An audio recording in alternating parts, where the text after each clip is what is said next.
My boss asked me if I was good in bed, and I told her something I had not said to another human being in 4 years. 3 words. Not romantic, not smooth, not the kind of answer any woman expects when she asks a man that question. But the moment those words left my mouth, her face changed. Her eyes filled, and the woman who signs my paychecks looked at me like she had just found something she had been searching for long before she ever knew my name. My name is Caleb Mercer. I'm 35 years old.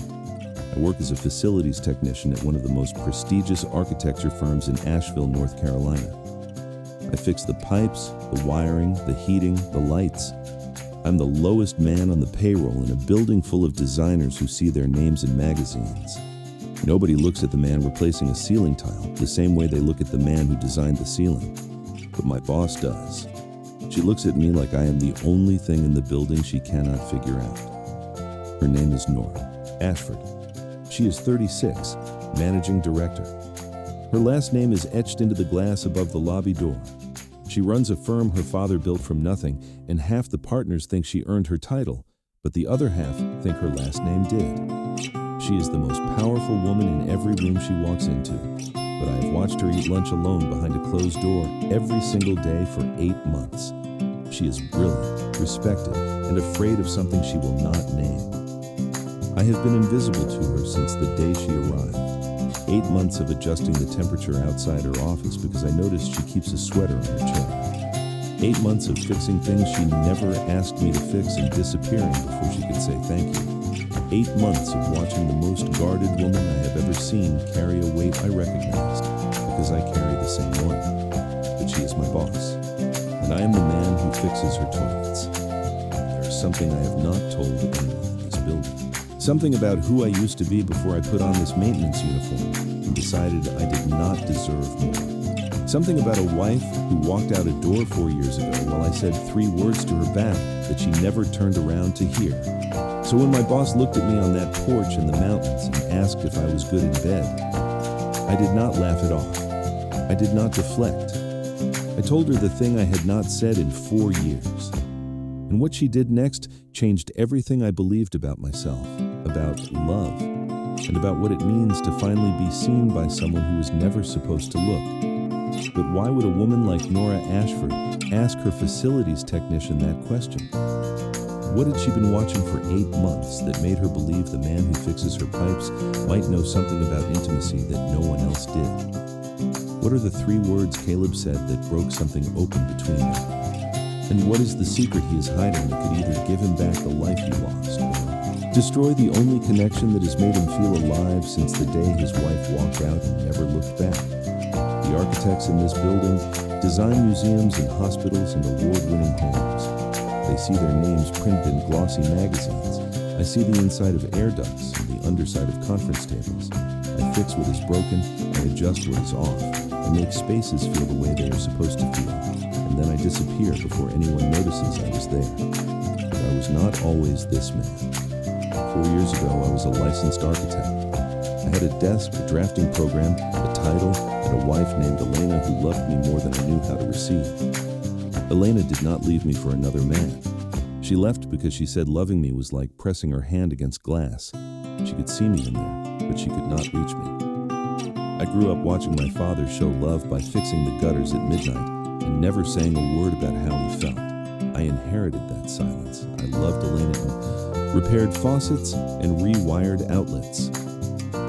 I replaced the bathroom tile before she noticed the crack. I stayed up until 2 in the morning, redesigning the nursery when we were trying to start a family. But I could not sit on the couch and tell her what I was feeling. I could not say, I am scared, or I need you, or I do not know how to be the man you married. My father never said those things to my mother. He just replaced the roof when it leaked and called that love. Elena tried. She tried for 3 years. She asked me to talk to her. She asked me to look at her when she spoke. She asked me to fight with her, even because at least fighting would mean I was present. But every time she reached for me, I was somewhere behind my own eyes, building something in my head instead of being in the room with her. The morning she left, I stood in the hallway of our apartment and watched her carry 2 suitcases to the door.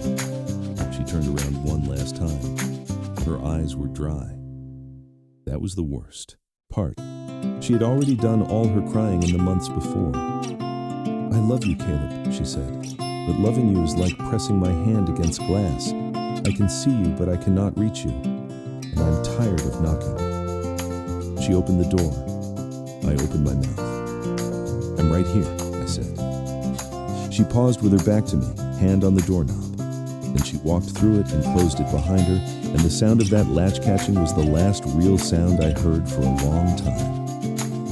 I've not said those 3 words since, not to anyone, not to my mother when she calls, not even to myself in the mirror on the mornings when I cannot remember why I got out of bed. I stopped saying, "I'm right here," because the last time I said it, the person I said it to had already decided I was not.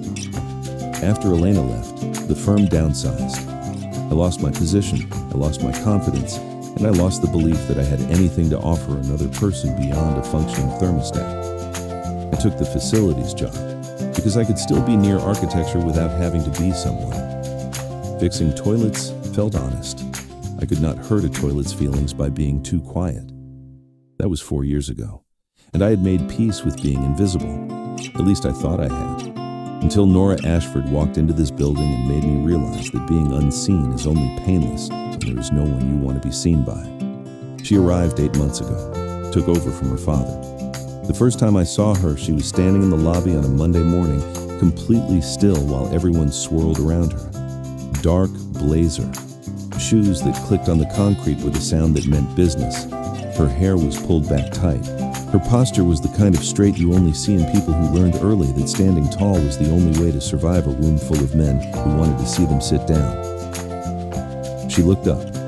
Our eyes met for half a second. I was on a ladder changing a light fixture near the entrance. She looked right through me, the way people look at furniture, and went back to her phone. I went back to the fixture. That should have been the end of it. But here's the thing about a man who reads rooms for a living. I could not stop reading her. She ate lunch alone in her office every single day with the door closed. She stayed past 9 most nights, not because the work demanded it, but because the silence at her desk was easier than the silence at home. She rewrote emails that did not need rewriting. She redid presentations that were already finished. She held herself to a standard so impossibly high it left bruises no one else could see. People respected her, but nobody got close. I recognized that distance. I live inside the same kind. So I did what I do. I loved her the only way I knew how, in a language she could not hear. I kept her office 2 degrees warmer than the rest of the building because I noticed the sweater on her chair. I maintained the 4th floor coffee machine, twice a week instead of once because she drank from it every afternoon at 3. I replaced the bulb outside her door with a warmer filament because the cool white was casting shadows under her eyes that had nothing to do with the light and everything to do with what she was carrying. She never noticed. She never thanked me. That was the deal. I fix the world around people so they feel better, and I do it from far enough away that no one has to feel anything about me. 8 months of invisible devotion from a man she did not know existed. 8 months of love letters written in thermostats and light bulbs that no one would ever read. But Deacon noticed.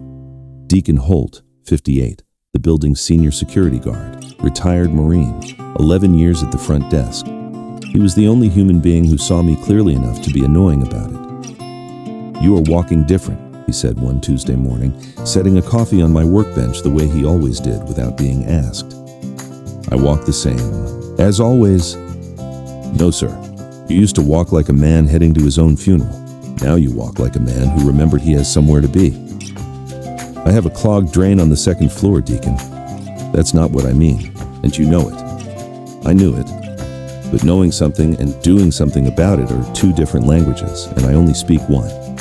Then October came, and with it, the firm's annual team retreat. A weekend at a mountain lodge in the Blue Ridge just outside Asheville. Team building, client strategy, catered dinners where the partners drink too much wine, a bonfire on Saturday night where the interns get brave enough to talk to the senior staff. I was there because I was technically staff, but I spent most of the day doing what I always do, making the space work. The sound system in the dining room had a ground buzz I traced to a bad cable. The fireplace damper was stuck half open, pushing smoke back into the room. The deck railing on the north side was 2 bolts, short of giving way if someone leaned wrong. I fixed all of it before the first session started. Nora ran the weekend. She stood at the front of the dining room in a soft cream sweater I had never seen before, sleeves pushed up, hair half down instead of pulled tight. She looked different outside the office, less armored. The mountains did something to the tension in her shoulders, unwound it by a quarter turn. She was still precise, still controlled, but there were cracks in the polish. A laugh that came a beat too fast. A pause where she lost her place in her notes. A moment where she looked out the window at the ridgeline and forgot she was mid-sentence. I watched from the back of the room while pretending to check a light switch. That was the first time I admitted to myself that I was not watching because it was my job. Friday night came. Dinner ended. Most of the team moved inside to the great room where someone had started a card game and the wine was flowing. The night was cold in the way October gets in the mountains, sharp and clean, the kind of air that makes your lungs feel brand new. I was on the back deck, not the social one, the quiet one that faced the valley, dark and still, with a view of the ridgeline cut black against a sky full of stars. One beer on the railing, barely touched. My jacket collar turned up. The sounds of laughter from inside felt far away, like a radio playing in another room.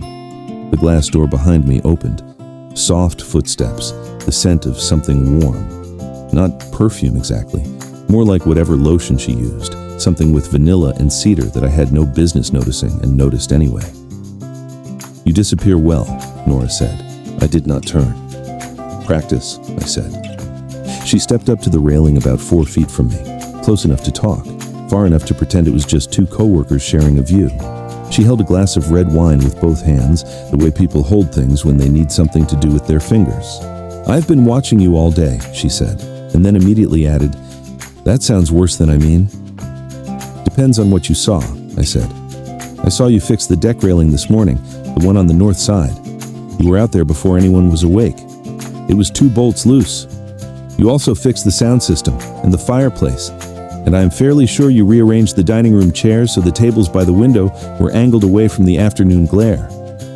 I took a sip of beer. The sun was hitting the place settings wrong, made the silverware hard to look at. She was quiet for a moment. Then she said something no one had ever asked me before. "Who taught you to see like that?" "Nobody," I said. "I just noticed what is off." "Everything? Or mostly? In rooms or in people too?" That question had teeth. I felt them. I turned my head just enough to see her profile in the starlight. Chin lifted, eyes on the mountains, waiting for my answer like it mattered. "Rooms are easier," I said. "Rooms do not lie about what they need," she almost smiled. "And people do? People say they are fine when the temperature is wrong. They sit in chairs that hurt their backs and call it normal. Rooms are honest, people are not." She turned to face me then. The moonlight caught her eyes, and I saw something I had not expected. She was not making conversation. She was doing what I do. She was reading me, studying the angles, checking what was off. "Can I ask you something strange?" she said. "Depends on the strange," I said again. She took a breath. Then my boss looked me dead in the eyes and said the thing that ripped 4 years of silence clean out of my chest. "I think you are good in bed." The night went quiet. Not silent. There were still crickets and wind and the distant rumble of someone laughing inside. But the space between us went completely still, like the air itself was holding its breath. She did not say it the way a woman says it when she is flirting. She said it the way someone names a thing they have been studying for a long time and finally have a word for. Her cheeks went red, visible even in the dark. That came out wrong. What I mean is, I have watched you for 8 months. I have watched you walk into rooms that feel wrong and make them feel right without anyone noticing. I have watched you adjust things so gently that the adjustment itself is invisible. A man who pays attention like that, who knows how to be in a room that carefully, would know how to be with a person the same way. Present, attentive, not rushing, not performing, just there. She paused. "That is what I mean by good in bed. And if you want to report me to HR, I will hand you the form. Myself." I should have laughed it off. Any smart man would. Smile, deflect, walk inside, forget it happened. But something about the way she said it, not as a compliment but as a question she needed the answer to, broke the lock on a door I had welded shut 4 years ago. "I have not told anyone I'm right here in 4 years," I said. The words came out rough, like they had been stored in a room with no air. They did not match her question, but they answered something deeper that neither of us expected. She frowned. "I do not understand." The last time I said those words to someone, she was walking out the door. I told her I was right here. She left anyway. So I stopped saying it, stopped being it. I fix rooms now because I could not fix a marriage. I make spaces feel right because I could not make a person feel held. She was quiet for a long time. The wind moved through the trees on the ridge. Then she set her wine glass down next to my beer. 2 drinks on a railing, side by side, not touching. "I know something about loving someone in the wrong language," she said softly. "I was engaged to a man who said all the right words, beautiful words, the kind that make you feel like you are the center of someone's universe." She paused. "Turns out I was not his universe. I was his filing cabinet. He used my access, my position, my trust to build his own business on the back of mine. When I found out, he said no one wanted me for me. He said I was a title, a useful one." She looked at me. "So when I asked if you are good in bed, I was really asking if you are real. If the man I have been watching for 8 months is the man I think he is. Or if I am wrong again. What do you think I am?" I asked. "I think you are a man who is so good at being present in a room that he forgot how to be present in a life.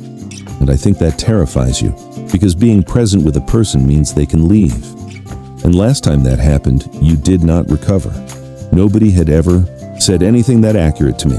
Not Elena, not my therapist, not Deacon with his Tuesday coffee wisdom. My boss, the name on the building, standing on a porch in the mountains with starlight in her eyes, had just described the exact shape of the hole in my chest." "You are not wrong," I said. "About which part?" "Any of it." Then she said something I was not ready for. "I think I would like to find out if you are good in bed, Caleb. Not tonight, not like that. But someday. I would like to sit in a room with you and feel what it is like when you are actually there. Not fixing anything. Not disappearing before I can say thank you. Just there." My throat closed. Not from grief. From something I had not felt in so long I barely recognized it. Want. I wanted to be there. "You are my boss," I said. "I know. This could end